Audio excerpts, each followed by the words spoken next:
Hello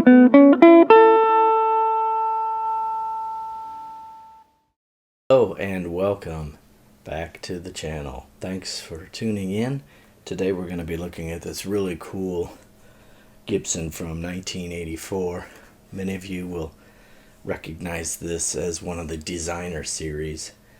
I've had a few of these, and the reason I'm wearing this Blackwater shirt is because the other Designer series V that I had and sold, which I think is probably the most attractive model.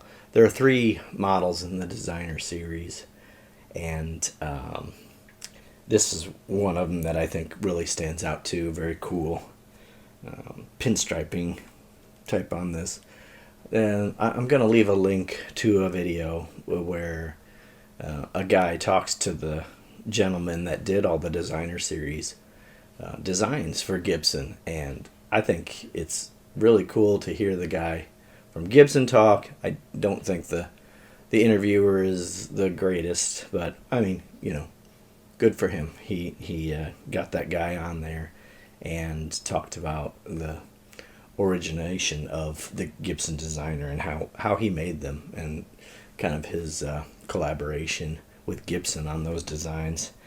But I'll also put something in the video review where we take a close-up on the guitar and talk about the different model numbers and the ones that I think are personally the best. But yeah, this one is from 1984, and it's got wear and tear. Finished checking some repair work where this, what I'm going to say, is a bad jack design by Gibson. Because, you know, the control cavity under there, so you have just a small amount of wood that supports this jack, which is going to have a lot of stress on it. And if you have this in a stand and you step on the cord, or it gets bumped or whatever, you know, it's gonna cave in the wood like it has here. And I'll show some detailed shots of that. But yeah, just I've got a real affinity for these Designer series guitars, especially the V's. I like the Explorers too, and the other ones like the Invader and the bass. Those were great also. So just a really fascinating era with Gibson, and I'm going to be showing another one of their strange 80s concoctions, the XPL Explorer, because I got another one of those. That would be my 3rd one, but I'll save that for later. So without further ado, let's check this thing out. Okay, this is a series that I really love and enjoy. There's so many different designs and unique styles that they put together for this. I do encourage you to check that video out, which I left in the description, where he interviews Scott Fagan, the designer guy, and he has a lot of guitars you haven't seen before. And he goes over a lot of these. These are the major ones, I guess the first wave. These are the 3Bs I think are the most tasteful, the best looking, to me. To each their own. I had the 32T and I sold it like a fool, but you know, I can't hang on to all of them. And then there's some controversy, unfortunately, with modern social movements of the rebel flag, and you know, I think it's a little unfair that we're able to reconcile and forgive the British and we have the Union Jack, no problem. But I was talking to a guy in Atlanta that had the Rebel Invader listed on Reverb for only about a day, and they made him take it down. The same goes for eBay too, and that's unfortunate. Not only this is a part of Gibson history, and it's also part of our American history and heritage. So, you know, whatever your opinion is, I don't like to get political here, but you can see those Explorer designs on the left are really pretty cool too. I've always liked them. And here are a few different ones that with the squigglies and the scribbles on the right. Not a huge fan of those, but again, to each their own. There was kind of something for everyone. They really pumped out a lot of different ones, and on that channel, which I will provide in the description, he goes over a lot of them and some that you've never seen before. This one's really cool. It's got an Evel Knievel kind of USA Stars and Bars and Stripes, and I like that one, but I don't love the Kaler. I'm a fan of the stop bar tailpiece, the traditional design like this one has. And this is the one that my buddy Shason had in Blackwater, which complemented mine really nicely. He had his first. He had it for a very long time. He sold it to another guitar player in the band and got it back not too long ago. Here I am live in action with the EMG in the bridge. I preferred the EMG because it didn't feedback like standard non-active pickups did. But I really love that guitar, and I played it for a long time in Blackwater. I will leave a link to that entire concert, Blackwater at the Castle Theater in Bloomington. You can hear that in action as well. So let's dig into this one. I got it off of Reverb not long ago, and comparatively, I keep an eye on these. I have a watch, and they go for pretty high prices, all of these guitars, all of these designer series, even the less desirable, I guess I'll say, designs. But this one always kind of leapt out at me as a guitar that I thought was cool. I like the lines and the symmetric and asymmetric kind of double lines that they have on it. And you'll see by that jack there, I'll focus in on it, that it's got some damage, but the neck is in great shape and it feels great. So you can see there, that's what I was talking about in the intro video.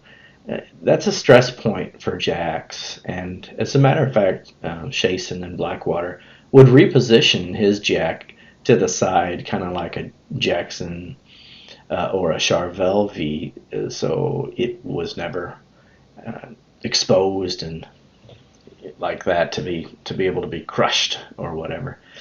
You know, we've all had guitars that had mishaps, so that's kind of the whole story and the allure of these guitars. You know, when you get a guitar used and you pick it up for the first time and it just feels great, like it's already in tune even still or close to in tune. That's what this guitar was like. It was just fantastic out of the box, and I knew I got a winner here. Now, it is not mint. It's not going to go into Trogley's museum. He would poo-poo this guitar, I'm sure, these days. But I don't care about that stuff. A guitar should be played. A guitar should have some character, and it tells a story of where it's been, you know, and the things that it's been through. I'm sure that the owner of this guitar and any guitar, the first ding that that the person gets, they're going to be pissed off about it, and it's no fun to get your first ding. But after your second or third, you're like, okay, it's a workhorse now, and I will just use it for what it is, which is a tool that you can bond with and create beautiful or non-beautiful music. You know, it's an instrument, and it's to be played.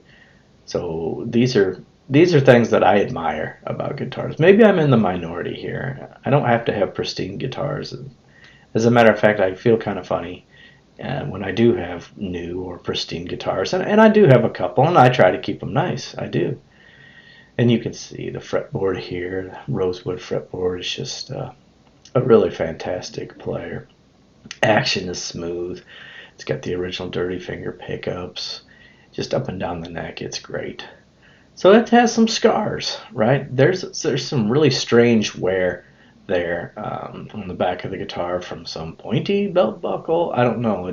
It's a lot narrower than most of the wear I see there. And then there's a darn good chip out of it just above that and to the left, and focusing in on here. So, you know, it's got a ding on the wing there too. Surprisingly, the bottom of the wings of the guitar are not all worn out because people just set V's down. It's kind of got a built-in stand. You just lean it up against your amp. I do that. I do that.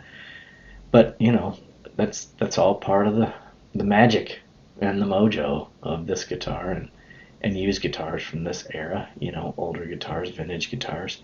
There's my lamp in the reflection, but you can see the damage from that area of the jack and where it goes into the control plate. But, you know, hey, it plays great. The neck's never been repaired, and the heel and the headstock are in great shape. These are the kind of pictures I like to take and focus in on, though, when I'm selling things on Reverb. Let them know what's going on. Don't try to hide the imperfections. Amplify and magnify those. This thing has a great neck. It's a great guitar. It's got replaced tuners. It looks like it's had 3 different sets of tuners in its life. As you can see here from the screw holes, there's some above from like the Clouson style, and then maybe it had Shalers or the Gibson Shalers. That's probably what were original on here. Now it has the Grovers, and it's just a great guitar, and I'm happy to have it, happy to steward it while I can. Really appreciate you stopping by, and thanks. Take care of yourselves.